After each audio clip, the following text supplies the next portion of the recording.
امام و مقتدی کے درمیان فاصلہ،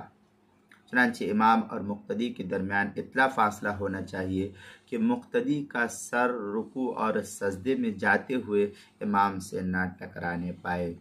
چنانچہ اس سلسلے میں کیا نام ہے البحر الرائق کی عبارت ہے،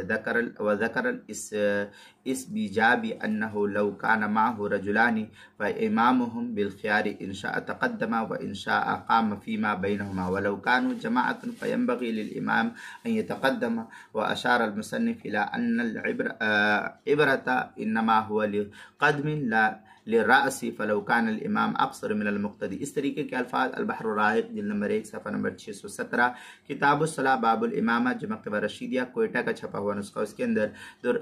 رد المحتار فتاوی شامی جلد نمبر 1 صفحہ نمبر 567 کتاب الصلاۃ باب الامامہ جو ایچ ایم سعید کراچی پاکستان کا چھپا ہوا نسخہ، اس کے اندر خلاصۃ الفتاوی جلد نمبر 1 صفحہ نمبر 156 157 کتاب الصلاۃ ما یتصل بصحۃ الاقتداء جو مکتبہ رشیدیہ کوئٹہ بلوچستان کا چھپا ہوا نسخہ، اس کے اندر اسی طریقے سے نماز کے مسائل کا انسائکلوپیڈیا جلد نمبر 1 صفحہ نمبر 183 حروف تہجی الف عنوان ہے امام و مقتدی کے درمیان فاصلہ، اس کے تحت جو اس مسئلے کی وضاحت نقل کی گئی ہے۔